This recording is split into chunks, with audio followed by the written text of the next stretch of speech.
Social manner, কোথায় কি করতে হয়, কিভাবে কি করতে হয় আমরা এগুলো জানি না। মানুষের সামনে কিভাবে কথা বলতে হয়, হাই আসলে এটাকে ঢেকে রাখতে হয়, কারো মুখের সামনে হাঁচি দেওয়া যায় না, মানুষের সামনে নাক খোঁচানো যায় না, এরকম অনেক সোশ্যাল ম্যানার আছে আমরা জানি না, আমরা খেয়ালও করি না। আল্লাহর হাবিব সাল্লাল্লাহু আলাইহি ওয়াসাল্লাম ধরে ধরে এই উম্মাকে সোশ্যাল ম্যানার শিখিয়েছেন, এমনকি ছোট্টদেরকে। আল্লাহর হাবিব সাল্লাল্লাহু আলাইহি ওয়াসাল্লামের কোলে এক ছোট্ট শিশু বসা। আল্লাহর হাবিব সাল্লাল্লাহু আলাইহি ওয়াসাল্লাম দাওয়াত খেতে গেলেন, এক ছোট্ট সাহাবী শিশু এসে আল্লাহ রাসূল সাল্লাল্লাহু আলাইহি ওয়াসাল্লামের কোলে বসলো। খাবার দেয়া হলো, ছোট্ট মানুষ বা হাত দিয়ে খাবার এইটা ধরে ওইটা ধরে ওইটা ধরে, আছে না এরকম? বাচ্চারা দেখবেন খেতে পারবে এতটুকু, নষ্ট করে এতগুলো, এইটা ধরে ওইটা নে ওইটা ফালায়। তো আল্লাহ রাসূল সাল্লাল্লাহু আলাইহি ওয়াসাল্লামের কোলে বসে ওই সাহাবা বা হাত দিয়ে এইটা টানে ওইটা টানে এইটা ফালায়। আল্লাহ রাসূল সাল্লাল্লাহু আলাইহি ওয়াসাল্লাম বললেন, ইয়া গোলাম, এই পিচ্ছি, এই বাচ্চা, সাম্মিল্লাহ, তুমি যে হাত দিয়ে খাবার টানতেছো বিসমিল্লাহ বলছো, আগে বিসমিল্লাহ বলো। কুলবি আমিনিক, ডান হাতে খাও, বিসমিল্লাহ বলো। কুলবি আমিনিক, ডান হাতে খাও। ওয়াকুল মিম্মা ইয়ালিক, তোমার সামনে যেটা আছে ওইটা খাও। এরকম টানা নিচড়ে করো। ওই সাহাবী বলেন, এই যে তিনটা কথা, তিনটা গাইডলাইন আল্লাহর হাবিব সাল্লাল্লাহু আলাইহি ওয়াসাল্লাম খাওয়ার আগে আমাকে দিয়েছিলেন, আমি মরার আগ পর্যন্ত এই গাইডলাইনের বাইরে কোনোদিন খাই নাই, সবসময় এভাবে। তো বাচ্চাদেরকে শিখাবে যে বিসমিল্লাহ বলো, ডান হাতে খাও, সামনে যেটা আছে ওইটা খাও। একবার আল্লাহ রাসূল সাল্লাল্লাহু আলাইহি ওয়াসাল্লামের প্রিয় দৌহিত্র মানে নাতি হাসান রাদিয়াল্লাহু তাআলা আনহু, আল্লাহ রাসূল সাল্লাল্লাহু আলাইহি ওয়াসাল্লাম খুব ভালোবাসতেন হাসান রাদিয়াল্লাহু তাআলা আনহুকে এবং হুসাইন রাদিয়াল্লাহু তাআলা আনহু, এই দুইজনকে। ওনারা দুই ভাই আল্লাহ রাসূল সাল্লাল্লাহু আলাইহি ওয়াসাল্লামের পিঠে উঠে আল্লাহ রাসূল সাল্লাল্লাহু আলাইহি ওয়াসাল্লামের ঘোড়া বানিয়ে খেলতো। সুবহানাল্লাহ বলবেন না? ঘোড়া হতো আল্লাহর রাসূল, ঘোড়া হতো কে? আর ঘোড়সওয়ার হতেন হাসান আর হুসাইন। আল্লাহ রাসূল সাল্লাল্লাহু আলাইহি ওয়াসাল্লাম বাপরি চুল রাখতেন, লম্বা চুল, ঘোড়ার ঘাড়ে যেমনি রশি থাকে, হাসান হুসাইন রাসূল সাল্লাল্লাহু আলাইহি ওয়াসাল্লামের চুলগুলোরে ধরে টেনে টেনে এরকম ঘোড়া ঘোড়া ফেলতেন। সুবহানাল্লাহ বললেন না? তো হাসান রাদিয়াল্লাহু তাআলা আনহু একবার যাকাতের খেজুরের স্তূপ ছিল, উনি যে ছোট্ট মানুষ, খাবার দেখলেই তো ছোট্ট বাচ্চারা খেতে আরম্ভ করে, এটা কি নিজের খাবার, হালাল না হারাম এগুলো তো খেয়াল করে না। তো হাসান রাদিয়াল্লাহু তাআলা আনহু যাকাতের খেজুর নিয়ে খেতে আরম্ভ করলেন। আল্লাহ রাসূল সাল্লাল্লাহু আলাইহি ওয়াসাল্লাম এসে ওনার গলায় চেপে ধরলেন, চেপে জোর করে মুখ থেকে টেনে খেজুর বের করলেন আর বললেন, ইন্না লা নাকুলু সাদাকা, হাসান তুমি জানো না আমরা হাশিমি খানদানের লোক, আমরা আলে মুহাম্মদ, আমার বংশের কেউ কোনোদিন তার গলা দিয়ে যাকাতের কোনো সম্পদ ঢোকাতে পারবে না। খবরদার হাসান, খবরদার নাতি, ফেলে দাও। হাদিসে এসেছে কিক কিক, মানে আমরা যেটা ওয়াক ওয়াক বলি, গলার ভিতরে গেলে ওয়াক ওয়াক বলে থুতু ফেলি, রাসূল সাল্লাল্লাহু আলাইহি ওয়াসাল্লাম কিক কিক বলে গলায় চেপে মুখ থেকে টেনে এসে খেজুরটা বের করেছেন। বলেছেন, হাসান আমরা যাকাতের সাদাকার খেজুর খাই না, খবরদার হাসান কখনো যাকাতের খেজুর খাবে না। সুবহানাল্লাহ পড়ো। তো এইভাবে আল্লাহ রাসূল সাল্লাল্লাহু আলাইহি ওয়াসাল্লাম আমাদেরকে শিখিয়েছেন, অন্যায় দেখলে, ভুল দেখলে এটা বলতে হবে, কারণ সাকিতু আনিল হাক্কি শাইতানুন আখরাস, অন্যায় দেখে যে চুপ থাকে ওটা মুমিন নয়, ওটা বোবা শয়তান। চিল্লায় বলেন ঠিক কি না? অন্যায় দেখলে রুখে দাঁড়ান, গর্জে উঠুন। আপনার আপন বোনের বয়সের একটা মেয়েকে কিছু বকাটে ছেলেরা টিজ করতেছে, আপনি দেখে চলে যান কেন? দাঁড়ান, আপনি জিজ্ঞেস করুন কি হয়েছে, মেয়েটাকে তোমরা ডিস্টার্ব করো কেন? আপনি দাঁড়ালে আরো কয়েকজন এসে দাঁড়াবে, ঠিক কিনা? কিন্তু একজনকে তো দাঁড়াইতে হবে, দাঁড়ানোর দরকার আছে না নাই? মনে রাখবেন, আধারে ভয় পেও না, আলো আছে আড়ালে, অন্ধকার পালিয়ে যাবে, তুমি উঠে দাঁড়াবে। দাঁড়াতে হবে আপনাকে। অন্যায় রুখে দেন, অসঙ্গতি রুখে দেন, প্রতিবাদ করেন। সামাজিক যত ধরনের অন্যায় আছে, যৌতুক, সুদ, ঘুষ, দুর্নীতি, রুখে দেন। আমরা এগুলোর বিরুদ্ধে। আমরা দুর্নীতির পক্ষে না বিপক্ষে? সুদের পক্ষে না বিপক্ষে? যৌতুকের পক্ষে না বিপক্ষে? এগুলোর বিরুদ্ধে সামাজিক আন্দোলন গড়ে তুলুন, কথা বলেন। Raise your voice, raise your voice heart, কণ্ঠকে উঁচু করুন, প্রতিবাদ করুন, রুখে দাঁড়ান। আপনি দাঁড়ালে সোজা থাকবে বাংলাদেশ, আপনি বসে গেলে পথ হারাবে বাংলাদেশ। এজন্য সামাজিক অন্যায়কে রুখে দিতে হয়। আল্লাহর হাবিব সাল্লাল্লাহু আলাইহি ওয়াসাল্লাম যত জায়গায় সামাজিক অসঙ্গতি দেখেছেন ধরে ধরে ঠিক করেছেন, কারো ভুল নাম দেখলে তিনি চেঞ্জ করে দিতেন। মক্কা থেকে মদিনায় যখন আল্লাহ রাসূল সাল্লাল্লাহু আলাইহি ওয়াসাল্লাম গেলেন, মদিনার আগের নাম ছিল ইয়াসরিব। মদিনার আগের নাম কি ছিল? ইয়াসরিব। ইয়াসরিব শব্দের অর্থ to take revenge from someone, প্রতিশোধ নেয়া। আল্লাহর হাবিব সাল্লাল্লাহু আলাইহি ওয়াসাল্লাম বললেন, আমি রাহমাতাল লিল আলামিন, আমি দয়ার নবী, মায়ার নবী, আর আমি যেই শহরে আসবো এই শহরের নাম প্রতিশোধের শহর। নেভার, কখনো হতে পারে না। আজকে থেকে এই শহরের নাম তবা কিংবা তৈবা, মানে পবিত্র নগরী, মদিনাতুন নবী, নবীর শহর। আল্লাহ রাসূল সাল্লাল্লাহু আলাইহি ওয়াসাল্লাম ইয়াসরিব থেকে ওই শহরের নাম ওই দিনই মদিনা শহর বানায় দিলেন। এক সাহাবীকে জিজ্ঞেস করলেন, মাসমুক, নাম কি? বলে, আমার নাম হচ্ছে হাজান। হাজান মানে দুশ্চিন্তা, অ্যাংজাইটি, মানে যে সবসময় টেনশন করে। আল্লাহ রাসূল সাল্লাল্লাহু আলাইহি ওয়াসাল্লাম বলেন, এটা একটা নাম হলো মিয়া? টেনশন কি কারো নাম হয়? রাসূল সাল্লাল্লাহু আলাইহি ওয়াসাল্লাম বললেন, শোনো, তোমাকে একটা পরামর্শ দেই, এই টেনশন নাম বাদ দাও, তুমি হাজান নাম কেটে সাহাল নাম রাখো, সাহাল। এখন হাজান বলে, আমি ছোট্টবেলা থেকে সবাই আমার চেনে হাজান নামে, এখন আমার নাম যে সাহাল, এটা আবার ঘোষণা দিতে হবে, দরকার নাই, আমার হাজান আছে, এটাই ভালো, টেনশন, সমস্যা নেই। ও এবার বাড়িতে চলে যাওয়ার পরে আল্লাহ সব টেনশন ওর মাথার উপরে চাপাইছে। ওর এই বিপদ, ওর ব্যবসায় মন্দা, ওর পেটে ব্যথা, ওর জ্বর, ওর অসুস্থতা, ওর পরে শান্তি নেই, একটার পর একটা টেনশন আরো বেড়ে গেছে। সবাই বলে হাজান, ওই যে রাসূল সাল্লাল্লাহু আলাইহি ওয়াসাল্লাম সুন্দর নাম দিয়েছিল ওইটা নেও না, এই জন্য টেনশন বাড়ছে, যাও রাসূল সাল্লাল্লাহু আলাইহি ওয়াসাল্লামের কাছে ক্ষমা চেয়ে নাম ফেরত করে নিয়ে আসো। হাজান এবার যে বলে, ইয়া রাসূলুল্লাহ, আমার হাজান নামের দরকার নেই, আপনি যেটা সাহাল দিয়েছিলেন ওইটাই ভালো। সাহাল শব্দটা তো সহজ। সাহাল মানে কি? ওই সাহাল রাদিয়াল্লাহু তাআলা আনহু বলে, আমি রাসূল সাল্লাল্লাহু আলাইহি ওয়াসাল্লামের কাছে ক্ষমা চেয়ে ওনার দেয়া নাম নিয়ে আসলাম, সাহাল। তারপর থেকে সবাই আমাকে ডাকে সাহাল। সাহাল মানে সহজ। আর ওই দিন থেকে মরার আগ পর্যন্ত আমার জীবনে আর কোনো টেনশন আসে নাই, সব কাতরে আল্লাহ সাহাল অর্থাৎ সহজ করে দিয়েছেন। পড়েন সুবহানাল্লাহ। এজন্য উঠে দাঁড়াতে হবে, রুখে দিতে হবে সব অন্যায়। রাজি আছেন তো? যে সূরা থেকে কথা শুনবো এটাকে বলে সামাজিক রীতিনীতির সূরা। আমাদেরকে আল্লাহ তাআলা সোশ্যাল অ্যান্ড মোরাল কিছু গাইডলাইন দিয়েছেন, 10টা গাইডলাইন আল্লাহ তাআলা আমাদের জন্য এখানে ডেডিকেট করেছেন। এবং আমরা দেখব যে এই সমস্যাগুলোর কারণেই আমাদের সমাজে আজকে অশান্তি। কি করে একটা সমাজের শান্তি, শৃঙ্খলা, ভারসাম্য অক্ষুণ্ণ রাখা যায়, এ ব্যাপারে চমৎকার কিছু গাইডলাইন আল্লাহ এই সূরায় দিয়েছেন। আল্লাহ রাসূল সাল্লাল্লাহু আলাইহি ওয়াসাল্লামের 9 জন স্ত্রী এট এ টাইমে বেঁচে ছিল। মোট স্ত্রী 11 জন, দাসী 2 জন, সব মিলে 13 জন। আর এট এ টাইমে বেঁচে ছিল 9 জন। আল্লাহর হাবিব সাল্লাল্লাহু আলাইহি ওয়াসাল্লামের আলাদা কোনো ঘর ছিল না। 9 বিবিরে 9টা ঘর করে দিছিলেন, এগুলোরই বলে হুজরা। সুবহানাল্লাহ পড়ে। তো উনি যখন ওখানে থাকতেন, মাঝে মাঝে দূর থেকে কিছু বেদুইন লোকেরা আসতো, যাদের মধ্যে সভ্যতা, ভব্যতা আসে নাই। এরা এসে আল্লাহ রাসূল সাল্লাল্লাহু আলাইহি ওয়াসাল্লামকে ডাকা শুরু করতো। আমরা আমাদেরকে যেমনে ডাকি, আপনার নাম যদি হয় আব্দুল্লাহ, আমি আপনার বন্ধু হলে আপনারা ডাকবো, ওই আব্দুল্লাহ এদিকে আয়। এভাবে ডাকবো না? বন্ধু তো, তুই আমার বন্ধু, আব্দুল্লাহ এদিকে আয়। আব্দুর রহিম আমার বন্ধু, তো আমি ডাকবো, এই আব্দুর রহমান এই। কিন্তু আল্লাহ রাসূল সাল্লাল্লাহু আলাইহি ওয়াসাল্লামের নাম হচ্ছে মুহাম্মদ, ওনারা কি ডাকা যাবে এই মুহাম্মদ এই? ডাকা যাবে? উনি কি আমাদের মতো মানুষ? উনি মানুষ, তবে অসাধারণ মানুষ, ঠিক কিনা? তো কিছু বেদুইন এসে দুপুরবেলা রাসূল সাল্লাল্লাহু আলাইহি ওয়াসাল্লাম বিশ্রাম নিচ্ছিলেন, তারা এসে বলতে আরম্ভ করলো, ইয়া মুহাম্মদ, ইয়া মুহাম্মদ, এই মুহাম্মদ এই, বের হও। আল্লাহ বরদাস্ত করলেন না। আল্লাহ বললেন, খবরদার, নিজেরা নিজেদেরকে যেমনে ডাকো নবীর ওইভাবে ডেকো না, তোমাদের সব আমল বরবাদ হয়ে যাবে। অপেক্ষা করো, অপেক্ষা করো, অ্যাপয়েন্টমেন্ট নাও, পারমিশন নাও, সালাম দাও। কার কথা? চিল্লায় বলতে হবে কার?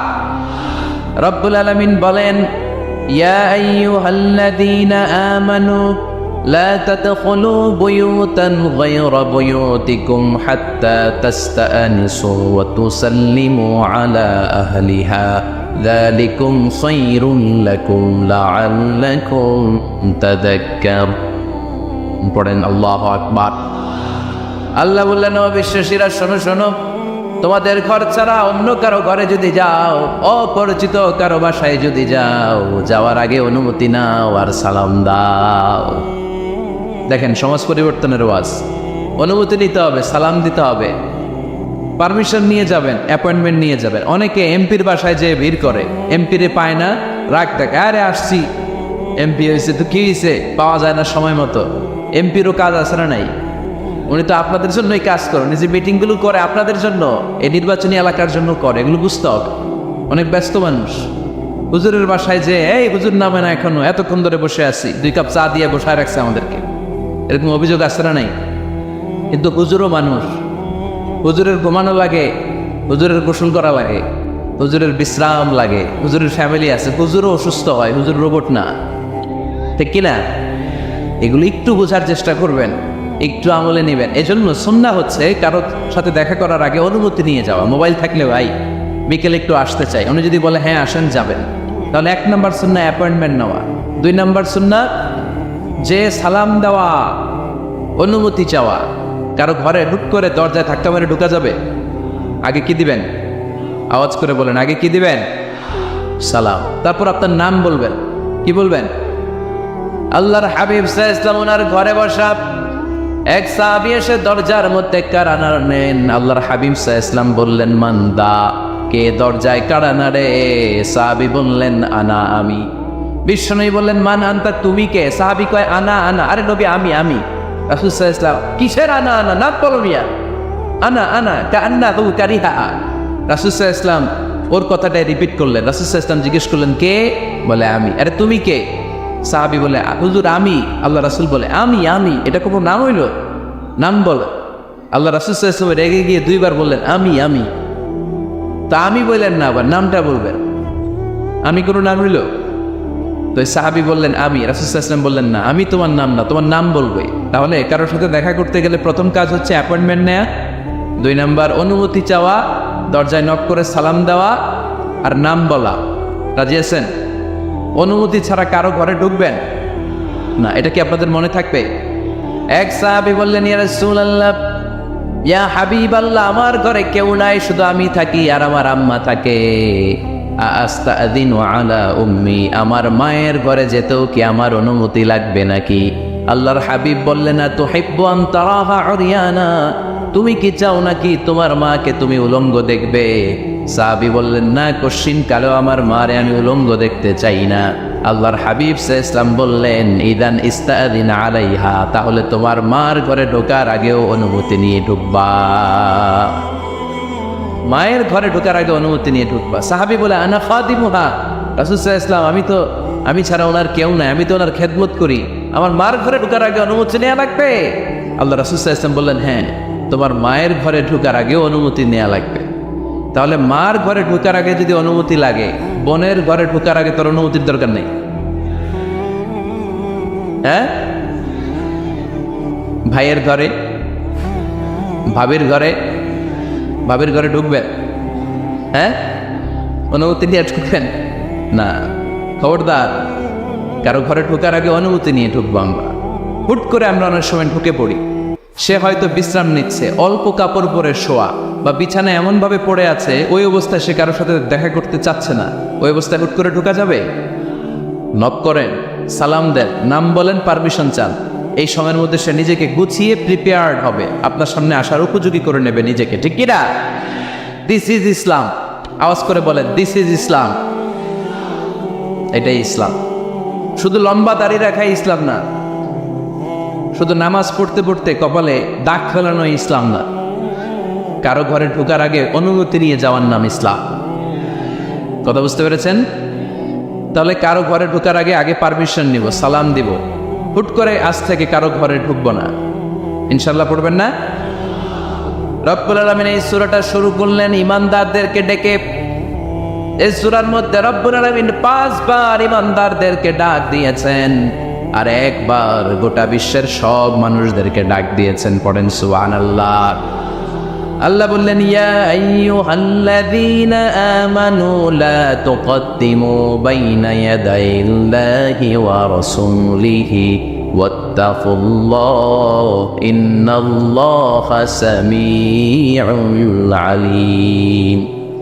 আল্লাহ বললেন, ও বিশ্বাসীরা শোনো, প্রথম গাইডলাইন, এই সমাজে যদি শান্তি চাও, সমাজটারে যদি সুন্দর বানাতে চাও, আল্লাহ রাসূলের বিধানের উপরে কোনো কথা বলো না। আল্লাহ রাসূল যেই বিধান দিয়েছেন ওই বিধানটাই ফাইনাল। আল্লাহ রাসূল যা বলছে ওইটা ফাইনাল, না আমার যা মন চায় ওইটা ফাইনাল? কারটা ফাইনাল? আল্লাহ রাসূলেরটা ফাইনাল। কোন বিশ্বাসী নারী, কোন বিশ্বাসী পুরুষ আল্লাহর বিধান চলে আসার পরে মন গড়া কোনো কাজ করতে পারে নাকি? মুমিন নারী পুরুষ সব সময় ওই বিধান পালন করে যেই বিধানটা আমাদের জন্য ফরজ করেছে কে? আল্লাহ রাসূল যা বলেছে এটাই ফাইনাল। খবরদার, আল্লাহ এবং আল্লাহ রাসূলের দেয়া কোনো বিধানকে টপকে যেও না। Don't try to be over smart, বেশি স্মার্ট হতে যেও না। যতটুকু ইসলাম দিয়েছে ওইটার মধ্যেই থাকো। ইসলামের চেয়ে বেশি স্মার্ট কোনো কিছু হতে পারে?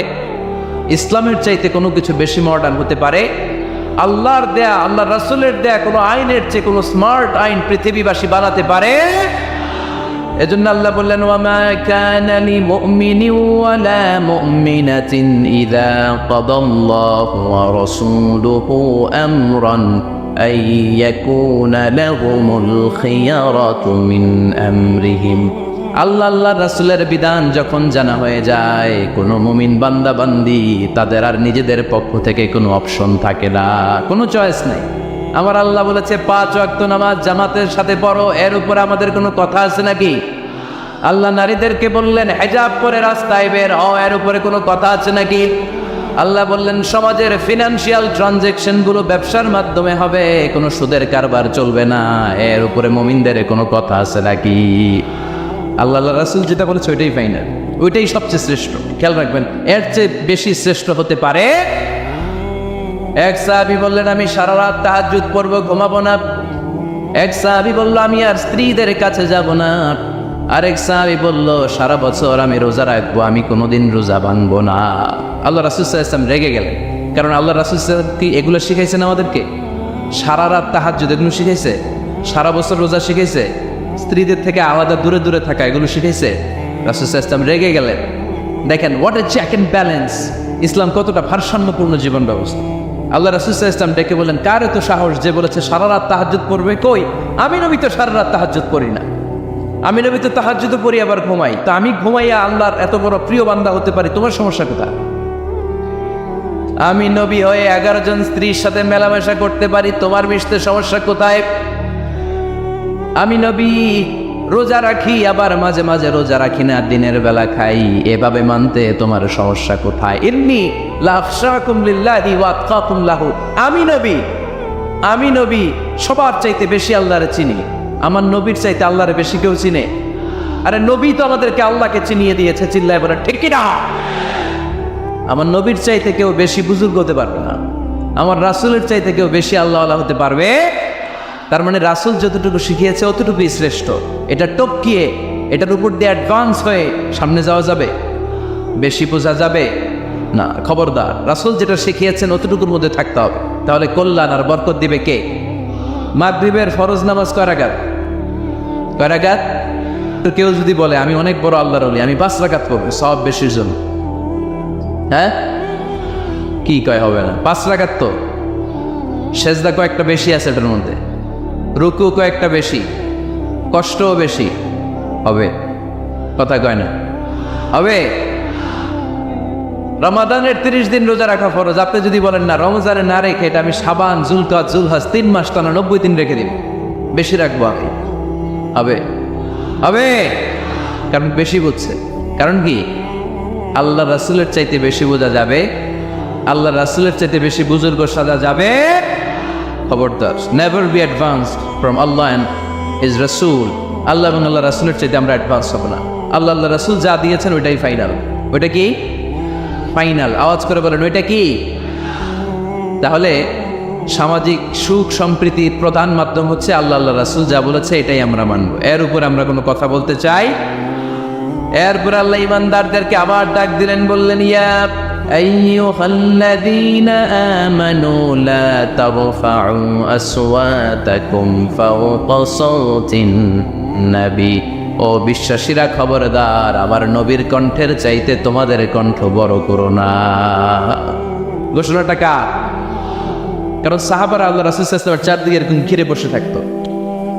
এজন্য সাহাবাদেরকে উদ্দেশ্য করে আল্লাহ বললেন, আমার নবীর গলার সাউন্ড যতটুকু তোমাদের সাউন্ড থাকবে অতটুকু বা অতটুকুর চেয়ে কম, এর চেয়ে বড় হওয়া যাবে তাহলে বেয়াদবি হয়ে যাবে। তাহলে কি হয়ে যাবে? বনু তামিম গোত্রের নেতা কে হবে? আল্লাহর হাবিব সাল্লাল্লাহু আলাইহি ওয়াসাল্লাম পরামর্শ করছিলেন। আবু বকর রাদিয়াল্লাহু তাআলা আনহু বললেন, আমার মনে হয় এই লোকটা হইলে ভালো হয়। ওমর ফারুক বলেন, না উনি না, আমার মতে এই লোকটা হইলে ভালো। সাইয়েদনা আবু বকর বললেন, আরে না ওমর, তুমি বুঝো না, আমি যার কথা বলেছি সে হলে সবচেয়ে ভালো, তার মধ্যে নেতৃত্বের গুণ আছে। সাইয়েদনা ওমর ফারুক বলেন, না আপনি বুঝেন নাই, আপনার আমি ভালো বুঝছি, আমি যারে বলেছি সেই হবে নেতা। তর্ক আছে না নাই? এই তর্ক, কথার নাম কথা, কথার পিঠে কথা করতে করতে করতে করতে ওনাদের মধ্যে একটু ঝগড়ার একটা ভাব। বিশ্বনবী বসা, এই ঝগড়া করতে করতে সাউন্ড বড় হয়ে গেছে, এই উনি হবে, উনি বলে না উনি হবে। বিশ্বনবীর কণ্ঠের চাইতে কণ্ঠ উঁচু হয়ে গেল, আরশের উপর থেকে একটা ধমক দিলেন কে?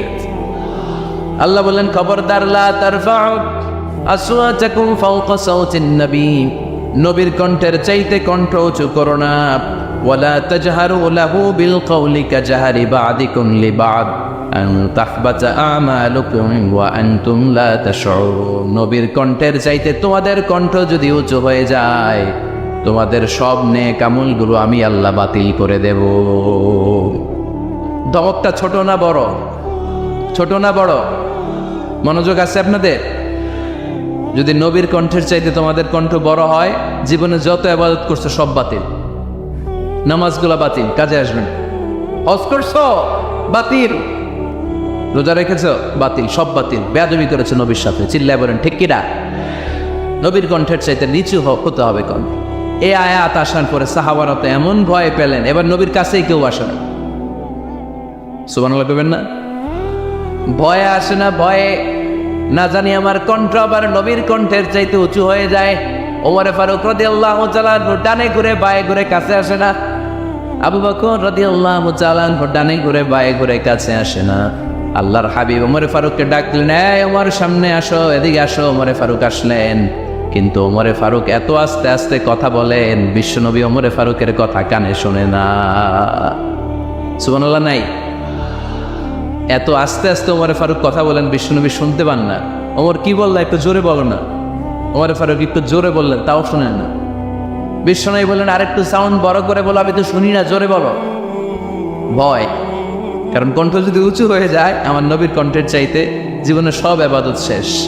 এজন্য কথা কওয়ার দরকার নেই, ইবাদতগুলো ঠিকঠাক আওয়াজ করে পড়তে হবে, আল্লাহু আকবার।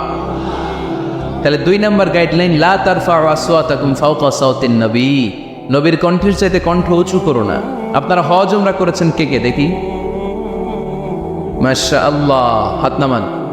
যারা আমরা করি নাই, আমরা আল্লাহর কাছে কামনা করি, আল্লাহ আমাদেরকেও তুমি যাওয়ার তৌফিক দাও।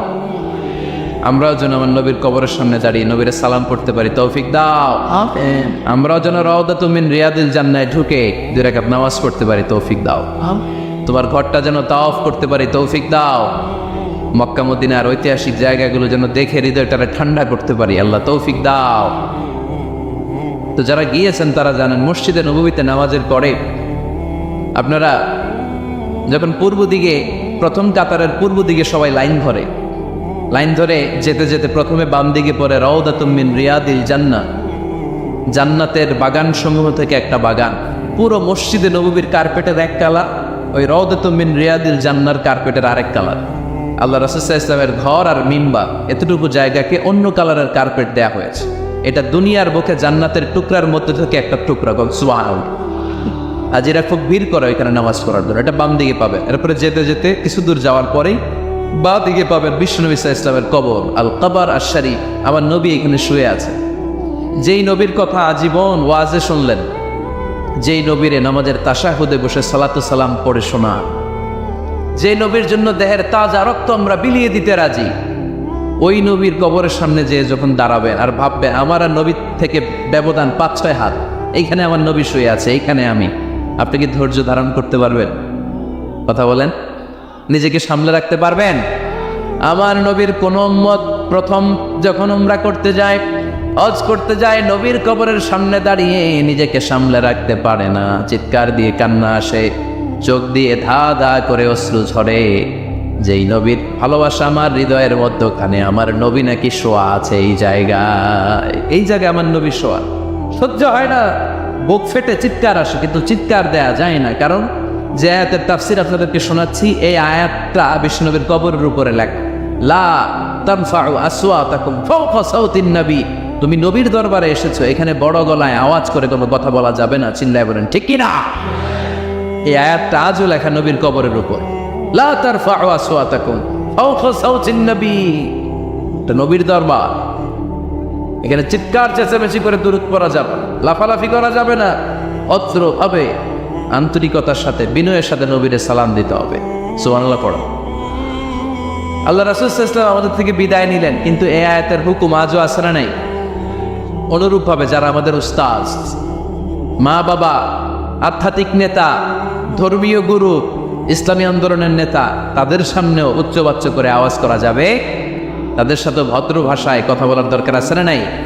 তাহলে দুইটা গাইডলাইন আমরা পেলাম। প্রথম গাইডলাইন হচ্ছে আল্লাহ রাসূল যা বলেছে এটাই ফাইনাল, এটাই কি? কথা বোঝে নাই? আল্লাহ রাসূল যা দিয়েছে সেটা কি ফাইনাল। আর 2 নাম্বার হচ্ছে নবীর কণ্ঠের চাইতে কণ্ঠ উঁচু করা যাবে যাবে না।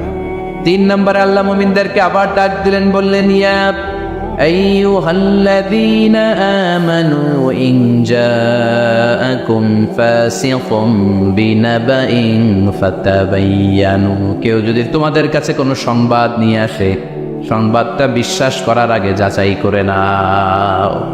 আদেশটা কার? জোরে বলেন। আমরা কিছু শুনলেই বিশ্বাস করি, এরকম আছে না নাই? যা শোনে তাই বিশ্বাস করে, এরকম করা যাবে? তো কি করবেন তিনি? হ্যাঁ, কি করতে হবে? ঠিক না বেঠিক? হ্যাঁ, ঘটনাটা ঠিক না বেঠিক এটা আমাদেরকে যাচাই করতে হবে। You have to justify the news, you have to verify the report. Whatever you found in social media or Facebook, don't share. Think twice before you share, man.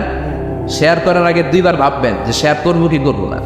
একটা কিছু পাইলেই শেয়ার মেরে দেয়, সে দিচ্ছে শেয়ার, তার বন্ধু দেয় শেয়ার, পুরা ফেসবুকের মধ্যে বাড়াবাড়ি আছে না নাই? আসলে এরকম কিছু ঘটেই নাই, আছে না নাই?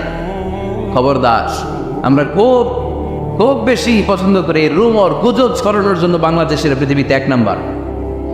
আমাদের চেয়ে কেউ বেশি গুজব ছড়াতে পারে? আমরা কি গুজব মানব? গুজব এটারে আজকে আমরা নো বলে দিব। নো। কি বলবেন? এত আস্তে? গুজবকে আমরা কি বলবো? নো। গুজবে কান দিবেন না।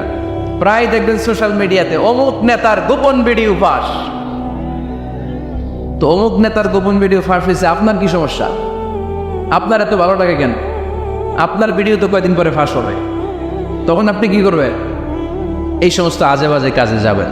অমুক নেতার কি ফাঁস হয়েছে, কি গোপন ভিডিও, কি স্ক্যান্ডাল, এগুলো নিয়ে কখনো মুমিনদের মাথা ব্যথা থাকতে পারে?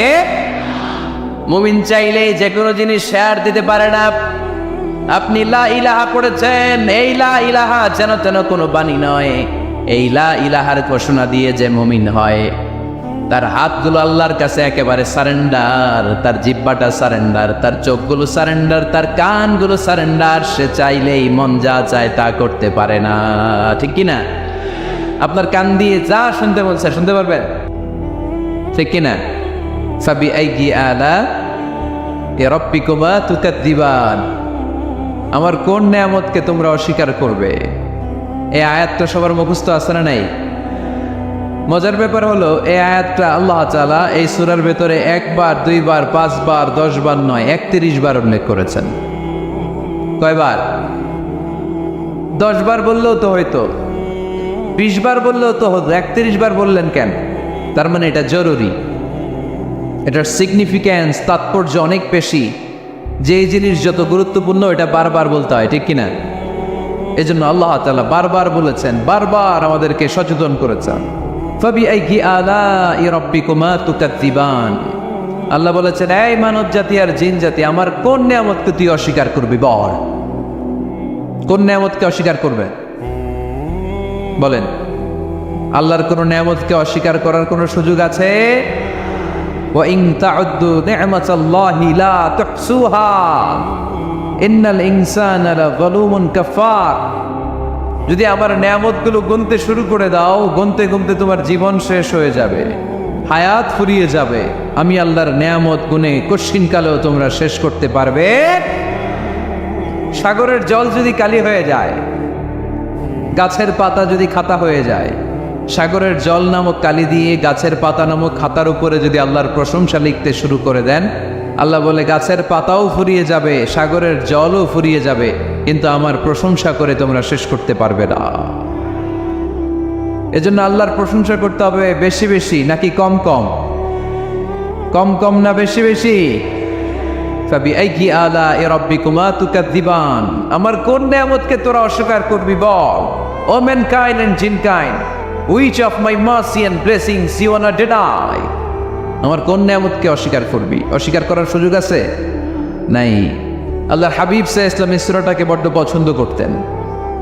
সাহাবাদেরকে একবার তিনি এই সূরাটা তেলাওয়াত করে শোনালেন। সাহাবারা চুপচাপ, ঠিক যেমন এখন আপনারা চুপচাপ। আল্লাহর হাবিব বললেন, ও সাহাবারা, তোমরা তো এই সূরা শুনে চুপ করে বসে আছো, কিন্তু তায়েফের ময়দানে জিনদের কাছে এই সূরাটা আমি তেলাওয়াত করেছিলাম, তারা কিন্তু চুপচাপ বসে থাকে নাই। যতবার আমি ফাবি আইকি আলা রাব্বিকুমা তুকাযিবান পড়েছি, এই আয়াতের বিপরীতে তারা উত্তর দিয়েছে, কারণ এই আয়াতটা একটা প্রশ্ন। It's a question from your lord to mankind and jinnkind. এটা আল্লাহর পক্ষ থেকে মানব জাতি এবং জিন জাতির কাছে রেখে দেওয়া একটা প্রশ্ন। ফাবি আইকি আলা রাব্বিকুমা তুকাযিবান, আমার কোন নিয়ামতকে অস্বীকার করবি তুই? আল্লাহর কোন নিয়ামত অস্বীকার করার কোনো ক্ষমতা আমাদের আছে? নাই, অসম্ভব। এজন্য এটা একটা প্রশ্ন। আল্লাহর হাবিব বললেন, ও আমার প্রাণের সাহাবারা, তোমাদের সামনে যখন সূরা রহমান তেলাওয়াত করলাম তোমরা চুপচাপ, কিন্তু তায়েফের ময়দানে যখন জিনদের কাছে তেলাওয়াত করেছি তখন তারা চুপচাপ থাকে নাই। যতবার আমি ফাবিআইয়ি আলাই রাব্বিকুমা তুকাযিবান তেলাওয়াত করেছি, প্রত্যেকটা আয়াত শেষে এই প্রশ্নের উত্তর তারা দিয়েছে। সুবহানাল্লাহ পড়েন। যতবার এই আয়াতটা পড়েছি প্রত্যেকবার এই আয়াত শেষে তারা প্রশ্নের উত্তর দিয়েছে। তারা প্রত্যেকবার বলেছে, লা বিশাইইন মিন নিআমিকা রব্বানা নুকাযযিবু ফালাকাল হামদু। আল্লাহ, তোমার কোনো নেয়ামত অস্বীকার করার কোনো সুযোগ নেই, সব প্রশংসার মালিক তুমি। আবার যখন এই আয়াতটা আমি পড়েছি আবার উত্তর দিয়েছে, আবার আমি পড়েছি আবার উত্তর দিয়েছে। এরকম একবার নয়, দুইবার নয়, 5 বার নয়, 10 বার নয়, 31 বার এই আয়াতটা তেলাওয়াতের পর পর জিনেরা এই আয়াতের উত্তর আমার সামনে দিয়েছে। সুবহানাল্লাহ পড়েন। লা বিশাইইন মিন নিআমিকা রব্বানা নুকাযযিবু ফালাকাল হামদু। We cannot deny any of your mercy and blessings. All praises to you. All praises to you. সব ক্ষমতার মালিক একজন, চিল্লায় বলতে হবে, তিনি কে? তিনি হচ্ছেন আল্লাহ। সূরাতু আর রহমান, সূরার নাম কি? আরো জোরে বলেন। কোরআনের 55 নম্বর সূরা এটা। কত নম্বর? আয়াত আছে 78টা। কয়টা? সূরাটা মাক্কি সূরা। কি সূরা? এবার প্রশ্ন করি, উত্তর দেন। এই সূরাটা কোরআনের কততম সূরা? 55। আয়াত কয়টা? 78টা। মাক্কি না মাদানী? মাশাআল্লাহ, এই তো আপনারা উত্তর করতে পেরেছেন। এই সূরাটার একটা চমৎকার নাম আছে। বাইহাকী শরীফে আল্লাহর হাবিব সাল্লাল্লাহু আলাইহি ওয়াসাল্লাম ইরশাদ করেন, ইন্না লিকুল্লি শাইইন আরুস ওয়া আরুসুল কুরআনি সূরাতু আর রহমান। আল্লাহর হাবিব বললেন, সবার জন্য একজন নববধূ আছে, কোরআনেরও একটা নববধূ আছে। কোরআনের নববধূর নাম হচ্ছে সূরা আর রহমান। আওয়াজ করে সুবহানাল্লাহ বলতে পারলেন না? নববধূ বুঝেন তো? হ্যাঁ, নতুন বউ। নববধূ মানে কি? আল্লাহর হাবিব বললেন, ইন্না লিকুল্লি শাইইন আরুস ওয়া আরুসুল কুরআনি সূরাতু আর রহমান। সবার জন্য একটা নববধূ আছে, কোরআনেরও একটা নববধূ আছে। কোরআনের নববধূর নাম সূরা আর রহমান। নববধূ যেমনি বাসর রাতে হাতে পায়ে আলতা মেখে, বেনারসি শাড়ি পরে, লিপস্টিক দিয়ে, খোপায় ফুল দিয়ে, জুয়েলারি পরে, অর্নামেন্টস পরে, মেকআপ করে, পার্লারিং করে তার স্বামীর জন্য ওই রাতে সে নিজেকে উজাড় করে সাজায়, ঠিক কিনা?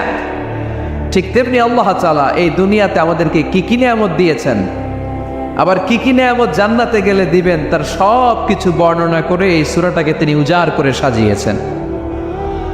সূরাটার নাম কি? আরো জোরে বলেন, কি নাম? আর রহমান। একটা দুর্বল বর্ণনায় এসেছে, দুর্বল বর্ণনায়, যে আল্লাহ তাআলা, স্বয়ং আল্লাহ তাআলা জান্নাতে জান্নাতীদেরকে এই সূরা আর রহমানটা নিজ কণ্ঠে তেলাওয়াত করে শোনাবেন। আমরা আল্লাহর কণ্ঠের তেলাওয়াত শুনতে চাই কি চাই না? আল্লাহর তেলাওয়াত কি আমাদের মতো তেলাওয়াত? আল্লাহ দেখতে কি আমাদের মতো? লাইসা কামিসলিহি শাই, তার মতো কেউ নাই। তার মতো কেউ আছে? তার মতো কেউ নাই, তিনি তার মতো। তিনি কার মতো? তিনি তার মতো। লাইসা কামিসলিহি শাই। জান্নাতীরা যখন জান্নাতে ঢুকবে, আল্লাহ তাআলা প্রশ্ন করবেন, ও জান্নাতীরা, এই কোরআনে যত নাজ নেয়ামতের বর্ণনা দিয়েছিলাম তার সবগুলো কি তোমরা পাই টু পাই বুঝে পেয়েছো? জান্নাতীরা বলবে পেয়েছি। হঠাৎ এক জান্নাতি হাত তুলে বলবে, আল্লাহ একটা জিনিস তো পাই নাই। সবাই বলে পাইছে, তুমি পাও নাই। কি পাও নাই? কয় আমনেরই তো পাই নাই। সুবহানাল্লাহ পড়বেন না? আপনাকেই তো পাই নাই। সব দেখলাম, সব খাইলাম, সব দেখলাম, কিন্তু আপনারা তো দেখলাম না। আল্লাহ তাআলা তখন বিশাল জান্নাতের এক কনফারেন্স রুমে সবাইকে বসিয়ে আল্লাহর দিদার মানুষকে দেখাবেন। আল্লাহ তাআলা তার গোপন সৌন্দর্যকে সেদিন জান্নাতীদের সামনে প্রকাশ করে দিবেন। আল্লাহর হাবিব বসবেন ওই কনফারেন্স রুমে সবার সামনে। আল্লাহর হাবিবের পেছনে বসবে অন্যান্য নবীরা, তারপরে সোহাদা, সালেহিন, আউলিয়া সবাই বসবে ওই জান্নাতের কনফারেন্স রুমে। আমরাও যেন বসার জায়গায় পাই, আল্লাহ তুমি তৌফিক দিয়ে দিও। আল্লাহ তাআলা অনেকগুলো নূরের পর্দার পেছন থেকে নূরের ঝলকানি মারবেন। ওই ঝলকানি এক মুহূর্তের জন্য দিবেন। এক মুহূর্ত। কয় মুহূর্ত?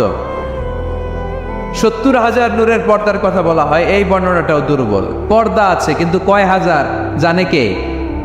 আল্লাহ। ওই পর্দা সরিয়ে আল্লাহ তাআলা সৌন্দর্যের বা নূরের ঝলকানির এক আলোকচ্ছটা জান্নাতীদের সামনে তুলে ধরবেন এক মুহূর্তের জন্য। কয় মুহূর্ত? আলোকচ্ছটা দিয়েই আবার নাই, আবার সরাই ফেলবেন। ওই এক মুহূর্ত দেখে জান্নাতীরা পাগল হয়ে যাবে, অপলক নেত্রে তাকিয়ে থাকবে। এইভাবে চোখের পলক ফেলবে না, চোখ মেলে তাকিয়ে আছে। কিন্তু সামনে কিন্তু আল্লাহর নূর আর নাই, কারণ ওইটা আসছিল কয় মুহূর্তের জন্য? এক মুহূর্ত পরে নাই। কিন্তু কি যে দেখলাম, কত সুন্দর! কোটি কোটি বছর এরকম অপলক নেত্রে জান্নাতীরা তাকিয়ে থাকবে। ইন্নাল্লাহা জামিলুন ইউহিব্বুল জামাল। আল্লাহ নিজে সুন্দর, সৌন্দর্যকে পছন্দ করেন। আল্লাহর চাইতে সুন্দর কিছু হতে পারে? চিল্লায় বলেন, পারে? পৃথিবী সুন্দর, মানুষ সুন্দর, আসমান সুন্দর, জমিন সুন্দর, সুন্দরে সুন্দরে পাল্লা। জানি না কত সুন্দর তুমি আল্লাহ, জানি না কত সুন্দর তুমি আল্লাহ। সুবহানাল্লাহ পড়ে। আল্লাহ তাআলা তার সৌন্দর্যকে সেদিন জান্নাতীদের সামনে তুলে ধরবেন। এই সূরাটা নাজিলের একটা ব্যাকগ্রাউন্ড আছে। আল্লাহর হাবিব সাল্লাল্লাহু আলাইহি সাল্লাম মক্কার জমিনে কাফিরদেরকে দাওয়াত দিতে লাগলেন, আল্লাহর ইবাদত করো, আল্লাহর জিকির করো, আল্লাহর প্রশংসা করো। এরকম দাওয়াত দিতে দিতে কিছুদিন পরে বিষ্ণু ইসলাম বলতে শুরু করলেন, রহমানের ইবাদত করো, রহমানের জিকির করো, রহমানের পায়ে সিজদায় লুটিয়ে পড়ো। তখন কাফেররা প্রশ্ন শুরু করে দিল, মুহাম্মদ এতদিন বলতা আল্লাহ, এখন কইতেছ রহমানের কথা, আসলে কোনটা? আল্লাহরে তো আমরা চিনি, রহমানরে তো আমরা চিনি না। আল্লাহর দাওয়াত দিচ্ছ, আল্লাহর গুণগান গাইছো, আল্লাহকে আমরা চিনি জানি, কিন্তু রহমানটা আবার কে? সে আবার কবে আসলো, কোত্থেকে আসলো, কবে থেকে আছে, কতদিন থাকবে?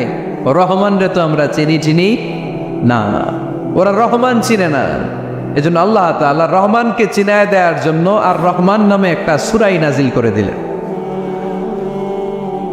وَإِذَا قِيلَ لَهُمُ اسْجُدُوا لِلرَّحْمَنِ قَالُوا وَمَا الرَّحْمَنُ। যখন তাদেরকে বিশ্বনবী বললেন রহমানের পায়ে সিজদা দাও, রহমানের জন্য সিজদায় লুটিয়ে পড়ো, ক্বালু ওয়ামার রহমান, তারা বলল রহমানটা আবার কে? রহমান কে? আল্লাহ চিনি, রহমানরে তো চিনি না। এখন রহমানকে এটা চিনানোর দরকার আছে না নাই? রহমানকে এটা চিনানোর জন্য আল্লাহ তাআলা আর রহমান নামে কোরআনে একটা সূরা নাজিল করলেন। চিল্লায় পড়েন আল্লাহু আকবার। কাফেরদেরকে জানানোর জন্য রব্বুল আলামিন সূরাত আর রহমান নাজিল করলেন আর বললেন, আর রহমান আল্লামাল কুরআন খালাকাল ইনসান আল্লামাহুল বায়ান। দয়াময় রহমান শেখালেন কোরআন, বানালেন ইনসান, শেখালেন বায়ান। দয়াময় রহমান শেখালেন কোরআন, বানালেন ইনসান শেখালেন বায়ান, দয়াময় রহমান শেখালেন কোরআন। বানালেন ইনসান শেখালেন বায়ান, দয়াময় রহমান শেখালেন কোরআন। বানালেন ইনসান শেখালেন বায়ান। আল্লাহু আকবার। আল্লাহ বলেন রহমান রে চিনো না? আর রহমান আল্লামাল কোরআন, খলাকাল ইনসান আল্লামাহুল বায়ান। আমি হলাম রহমান, আমি দয়াময়, আমি মেহেরবান। আমার দয়ার কোনো শেষ নাই, আমার মায়ার কোনো শেষ নাই। আমার দয়া ভালোবাসা ছাড়া এই পৃথিবীতে কোনো কিছু হওয়া সম্ভব। ওয়াসিআত রাহমাতি কুল্লা শাই, সব জায়গায় আমার আল্লাহর রহমত আছে না নাই? আল্লাহর রহমত ছাড়া এক ফোঁটা বৃষ্টি আকাশ থেকে জমিনে ঝরে, আল্লাহর রহমত ছাড়া একটা গাছের পাতা মাটিতে পড়ে, আল্লাহর রহমত ছাড়া একটা শ্বাস আমরা ভেতরে ঢুকাতে পারি। আল্লাহর রহমত ছাড়া পৃথিবীতে কিচ্ছু সম্ভব না। চিল্লায় বলেন ঠিক কি না? আমার আল্লাহর দয়া ভালোবাসা যে কত বেশি আমরা জানি না, আমরা জানি না। আরশের বুকে আল্লাহ বিশাল সাইনবোর্ডে লিখে রেখেছেন সাবাকাত রাহমাতি গাদাবি, সাবাকাত রাহমাতি গাদাবি। এর মানে হচ্ছে আমার রাগের উপরে আমার দয়া বিজয় লাভ করেছে। সাবাকাত রাহমাতি গাদাবি, আমার রাগও আছে, আল্লাহর রাগ আছে না? আমার দয়াও আছে, আল্লাহর দয়া আছে না?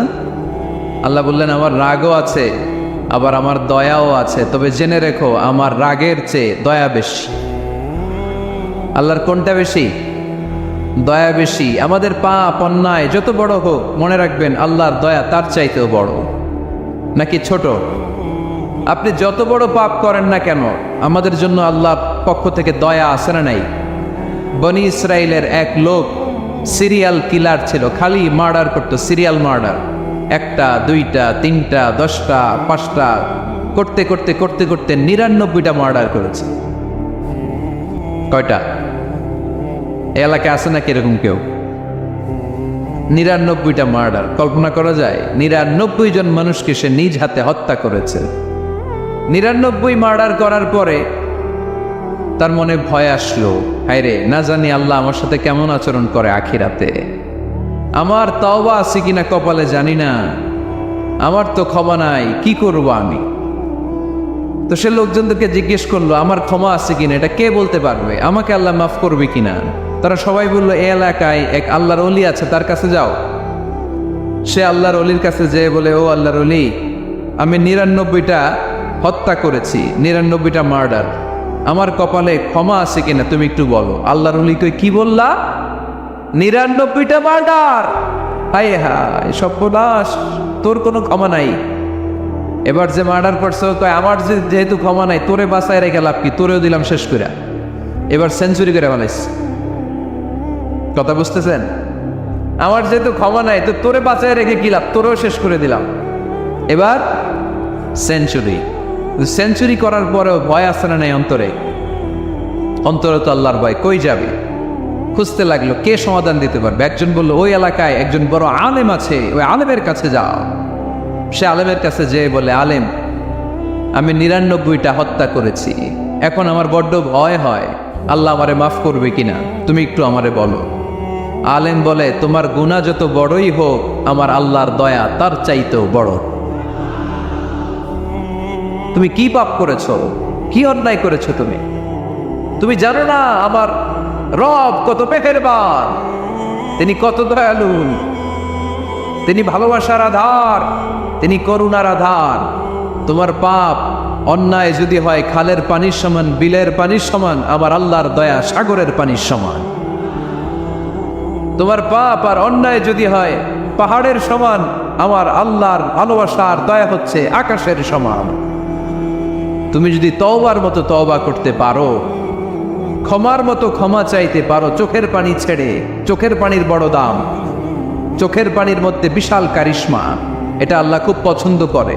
2 ফোঁটা পানি আল্লাহ পছন্দ করে। এক, জেহাদের ময়দানে শহীদের গা বেয়ে ঝরে পড়া রক্তের ফোঁটা। 2 হচ্ছে অনুতপ্ত বান্দার চোখের পানির ফোঁটা। বান্দা যখন অনুতপ্ত হয়ে চোখের পানি ছেড়ে কাঁদে, তার চোখের পানি চোখবে, নাকের ডগাবে, মাটিতে পড়ার আগেই ওই অনুতপ্ত বান্দার সব গুনাহ আল্লাহ মাফ করে দেয়। সে জিজ্ঞেস করলো আমার ক্ষমা আছে কিনা? আলেম বলে আছে, ক্ষমা আছে। তওবার মতো তওবা কর, তাওবাতান নাসুহা, তওবার মতো তওবা করলে আল্লাহ ঠিকই মাফ করবে। সে এতটাই অনুতপ্ত হলো, এতটাই সে আল্লাহর কাছে ক্ষমা চাইতে শুরু করলো। আলেম পরামর্শ দিলে তুমি যে এলাকায় থাকো এলাকাটা ভালো না, এলাকাটা ছাড়ো, এখানে সব ডাকাতদের এলাকা, তুমি একটা ভালো এলাকায় যাও, ওখানে যে তওবা করে ভালো মানুষ হয়ে যাও। সে নিয়ত করে কাপড় চোপড় গুছিয়ে ভালো এলাকায় যাবে, ঘর থেকে বেরোয়ার সাথে সাথেই মালাকুল মউত চলে আসছে, তার রুহু কবজ করে ফেলছে। এখন রুহু কে নিয়ে যাবে? ফাজাত মালাইকাতুর রাহমা ওয়া মালাইকাতুল আযাব, রহমতের ফেরেশতারাও আসছে, আযাবের ফেরেশতারাও আসছে। রহমতের ফেরেশতারা বলে না না, সে তওবার নিয়ত করেছে, যদিও তওবা করতে পারে নাই, যদিও ভালো এলাকায় যেতে পারে নাই, তওবার নিয়ত করেছে, অনুতপ্ত হয়েছে, ক্ষমা চাওয়ার চিন্তা করেছে, আমরা তার রুহু নিয়ে ইল্লিনে রেখে দেব। আযাবের ফেরেশতারা বলে না না, ৯৯টা হত্যা করার পরে আরো একটা হত্যা করে সেঞ্চুরি করেছে, এখনো তো ভালোভাবে তওবা করতে পারে নাই, তার রুহুটা নিয়ে আমরা সিজ্জিনের ভেতরে ঢুকায়ে দেব। দুই দল ফেরেশতার মারামারি, এ বলে আমরা নিব, এ বলে আমরা নিব, ঝগড়া আছে না নাই? আল্লাহ বললেন রাখো রাখো, ঝগড়ার দরকার নেই, এক কাজ করো, যেখানে মারা গিয়েছে ওইখান থেকে ফিতা দিয়ে মাপতে শুরু করো। ভালো এলাকাটা যদি কাছে হয় জান্নাতের ফেরেশতারা নেবে, খারাপ এলাকা যদি কাছে হয় জাহান্নামের ফেরেশতারা নেবে। খারাপ এলাকা তো একেবারেই কাছে, ঘর থেকে বেরোয়ার সাথে সাথে মৃত্যু হয়েছে, আর ভালো এলাকা তো অনেক দূর। আল্লাহ জামিনটারে আদেশ দিলেন, জামিন এই অনুতপ্ত বান্দার জন্য তুই ভালো এলাকাটা কাছে চলে আয়, ভালো এলাকাটার জামিনটা তুই সংকুচিত হয়ে যা, যদিও ঘর থেকে বের হয়েছে একেবারে কাছে, খারাপ এলাকা হাজার হাজার মাইল দূরে চলে যা। ফিতা দিয়ে মাপ দিয়ে দেখে সর্বনাশ, ভালো এলাকাটা তো একেবারেই কাছে, খারাপ এলাকাটা অনেক দূরে। আল্লাহর ফয়সালা অনুযায়ী রহমতের ফেরেশতারা তার রূহকে নিয়ে জান্নাতের ভেতরে ঢুকিয়ে দিয়েছে। ৯৯টা হত্যা করার পরে আরো একটা হত্যা করে সেঞ্চুরি, ১০০টা খুন করছে। আপনি কয়টা করছেন? আমি কয়টা করছি? তো ১০০টা খুন করে যদি ও মাফ পেতে পারে আমার আল্লাহর কাছ থেকে, আমরা কি ক্ষমা পেতে পারি না? ওর পাপের কাছে আমাদের পাপ কি? কয় ওয়াক্ত নামাজ ছাড়ছেন আপনি? কয়টা মিথ্যা কথা বলছেন? কতবার ঘুষ খাইছেন? কত টাকা সুদে লাগাইছেন? কত অন্যায় করছেন? কত জুলুম করেছেন? মনে রাখবেন, আপনার পাপ, আপনার অন্যায়, আপনার জুলুম যত বড় হোক না কেন, আমার আল্লাহর দয়া তার চাইতেও বড়। এজন্য আল্লাহ নিজের পরিচয় দিয়ে বললেন, আর রহমানু আল্লামাল কুরআন খালাকাল ইনসান আল্লামাহুল বায়ান। আমি রহমান, আমি দয়ার সাগর। আমি কি? আল্লাহ তুমি দয়ার সাগর, রহমানুর রহিম, তোমার দয়াই পূর্ণ আমার সারা নিশিদিন, তোমার দয়াই পূর্ণ আমার সারা নিশিদিন। আলহামদুলিল্লাহ পড়েন, তাহলে বুঝতে পারলাম আমার আল্লাহর দয়ার কোনো শেষ আছে? চিল্লায় বলতে হবে আছে। কয়শো টুকরা? সবাই শুনতেছেন? কষ্ট হচ্ছে তো উত্তর দিচ্ছেন না যে? কত টুকরা করলেন? ১০০। ১০০ টুকরা করে ৯৯ টুকরা দয়া ভালোবাসা আল্লাহ তাআলা নিজের কাছে রেখে দিলেন, আর ১ টুকরা দয়া আর ভালোবাসা আল্লাহ তাআলা গোটা বিশ্বের সবার মাঝে ভাগ করে দিলেন। আমরা সবাই মিলে পাইছি কয় টুকরা ভালোবাসা? উনি রেখে দিয়েছেন কয় টুকরা? ওই ১ টুকরার কিছু অংশ আমিও তো পাইছি, তাই না? আপনি পেয়েছেন, আমরা সবাই পেয়েছি, গোটা বিশ্বের সবাই, আদম আলাইহিস সালাম থেকে শুরু করে কিয়ামত পর্যন্ত যারা আসবে, এসেছিল এবং এখন আছে, সবাই মিলে কয় টুকরা? ওনার কাছে কয় টুকরা? কিন্তু এই ১ টুকরা যে আমরা সবাই ভাগে যোগে পাইলাম, আমাদের ভালোবাসার নমুনা দেখছেন? একজন আর একজনের ভালোবেসে বলে আত্মহত্যা করে ফেলে, আছে না নাই? আছে না? সালমান শাহ মারা গেছে, এই দেশের কয়েকটা মেয়ে গলায় রশি দিয়ে আত্মহত্যা করছে, শুনছেন? অমুক সেলিব্রিটির কি হয়েছে, ছাদ থেকে লাফ দিয়ে পরে মাথা ফাটাই ফেলছে। ভালোবাসা আছে না নাই? যারে ভালোবাসে তার নাম আবার ছেলেরা হাতের মধ্যে কেটে কেটে লেখে। শরীয়তপুরে এগুলো নাই, আলহামদুলিল্লাহ। হ্যাঁ, প্লাস দিয়ে লেখে, প্লাস। ধরেন আব্দুল্লাহ প্লাস শামিমা, তো এ প্লাস এস, রক্ত দিয়ে লেখে, রক্ত। আমি অবাক হই, নিডেল, সুই, সুই দিয়ে কেটে কেটে লেখে আব্দুল্লাহর এ প্লাস শামিমার এস। কি ভালোবাসা! এক ভাগ ভালোবাসার ছিটে ফোটা সবাই মিলে পাইছে। এইটা ঠেলা যদি এরকম হয়, তাহলে যিনি 99 ভাগ ভালোবাসা রেখে দিয়েছে তার ভালোবাসা বেশি না কম? দেখেন, ছোট্ট বাচ্চাটা রাতে খেতে চায় না, মা যদি বলে খাও, বলে না, খাবো না।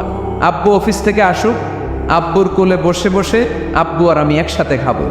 এই ছোট্ট বাচ্চাটা কিছু বোঝে না, কিন্তু তারপরও তার বাবার জন্য ভালোবাসা তার হৃদয়ে ঢুকাই দিছে কে? আপনাদের এলাকায় মুরগি পালেন না আপনারা? মুরগি যখন বাচ্চা নিয়ে হাঁটে, দেখবেন মুরগি ছানা ধরা যায় না। ধরতে গেলে মা মুরগিটা কি করে? কামড় দিতে আসে। এই ছোট্ট বাচ্চাগুলোর জন্য মা মুরগিটার হৃদয়ের ভিতরে ভালোবাসা ঢুকাই দিল কে? আহা! আমি পত্রিকাতে এমনও দেখেছি, বন্যায় এক মা পানি খেতে খেতে খেতে খেতে খেতে খেতে মরে গিয়েছে, কিন্তু শিশুটাকে একটা বালতির মধ্যে চাপিয়ে মাথায় তুলে ধরে রেখেছে। মা পানি খেতে খেতে নিজের জীবনকে বিলিয়ে দিয়েছে, কিন্তু বাচ্চাটা মরে নাই। বাচ্চার জন্য কি ভালোবাসা! এই ছোট্ট বাচ্চার জন্য মায়ের হৃদয়ে জান স্যাক্রিফাইসের মতো এই ভালোবাসা ঢুকাই দিল কে? আমাদের প্রতিদিনই ভালোবাসা, সকালে ভালোবাসা, বিকেলে ভালোবাসা, সন্ধ্যায় ভালোবাসা, শীতকালে ভালোবাসা, গ্রীষ্মকালে ভালোবাসা। আমাদের ইসলামে শুধু ভালোবাসাবাসি, ঠিক কিনা? রাসূল আমার ভালোবাসা, রাসূল আমার আলো আশা, রাসূল আমার প্রেম বিরহের মূল আলোচনা, রাসূল আমার কাজে কর্মের অনুপ্রেরণা। চিল্লায় পড়েন আল্লাহু আকবার। আমাদের ভালোবাসার কোনো কমতি আছে? 24 ঘন্টা আমাদের ভালোবাসা আছে না নেই? 365 দিন আমাদের ভালোবাসা আছে না নেই? এই জন্য আলাদা করে আমাদের কোনো দিন লাগে না বিশ্ব ভালোবাসা দিবস দরকার হয় না। যারা মাকে দেখতে পারে না, বাবারে দেখতে পারে না, এরা একদিনের জন্য মা বাবাকে উইশ করতে যায়, আর নাম দিছে বিশ্ব মা দিবস, বিশ্ব বাবা দিবস। কিছুদিন আগে দেখলাম বিশ্ব ডিম দিবস। কি দিবস? আমি কি মিথ্যা বললাম? ছিল একটা বিশ্ব ডিম দিবস। কিছুদিন পরে বানাবে বিশ্ব বাঁশ দিবস, যে যারে বাঁশ দিতে পারে। এরপর একটা বানাইছে শুনলাম বিশ্ব চিন্তা দিবস। তো এটা কি দিবস? কয় এই দিন আমরা সবাই মিলে চিন্তা করি যে আসলে আমাদের কি চিন্তা করা দরকার, আছে না নাই? তো এই যে ওরা বিশ্ব মা দিবস, international mother day, international father day, মা দিবস, বাবা দিবস, বছরে একবার ওল্ড হোমে রেখে আসে, বৃদ্ধাশ্রমে। যেহেতু সারা বছর বৃদ্ধাশ্রমে, বছরে একদিনও যদি মারে স্মরণ না করি কেমন হয়? তো একদিন ওই মা দিবসে মারে একটা কার্ড দিয়ে উইশ করে আসে, কিছু টাকা দিয়ে আসে। ওদের তো মা বাবার প্রতি দয়া নাই, শ্রদ্ধা নাই, ভালোবাসা নাই। এজন্য ঘটা করে ওদের দিবস পালন করা লাগে। আমাদের 24 ঘন্টা 365 দিনই ভালোবাসা, তাই এই দিবস ফিবসের আমাদের দরকার নাই। চিল্লায় বলেন ঠিক কিনা?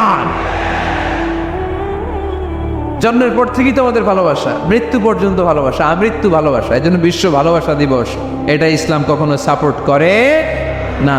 ভালোবাসার কেন্দ্রবিন্দু একজন, চিল্লায় বলতে হবে তিনি কে? 100 টুকরা করে আমাদেরকে দিয়েছেন কয় টুকরা? উনি রেখেছেন কয় টুকরা? দেখেন, এক টুকরা ঠেলায় বিশ্ব ভালোবাসা দিবস আমরা পালন করি। ভালোবাসার গান, ভালোবাসার নাটক, ভালোবাসার ফিল্ম, ভালোবাসার কবিতা, অভাব নাই।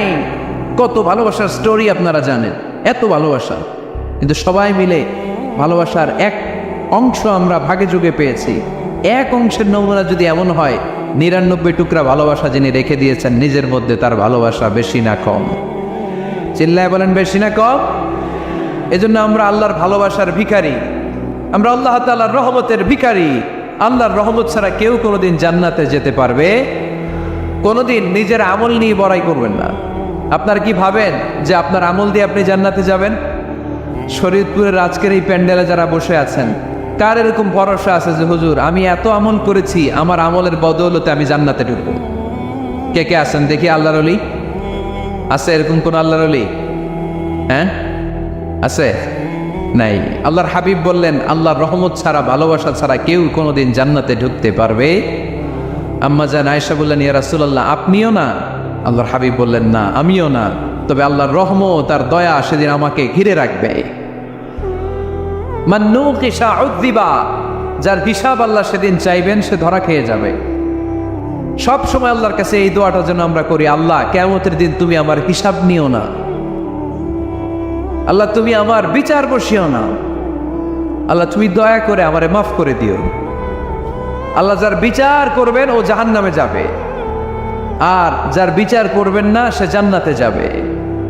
আল্লাহ যদি বিচার করে আর পাই টু পাই হিসাব নেয়, নামাজ পড়লি না কেন, রোজা রাখলি না কেন, মিথ্যা বললি কেন, হাতে ভেজাল দিলি কেন, মাছে ফরমালিন দিলি কেন, যৌতুক খাইলি কেন, ঘুষ খাইলি কেন, উল্টাপাল্টা করলি কেন, জিনা করলি কেন, একটার পর একটা প্রশ্ন বানে যদি সেই ভয়ঙ্কর দিনে আল্লাহ আমাদেরকে জর্জরিত করে, আমাদের কোনো উত্তর আছে?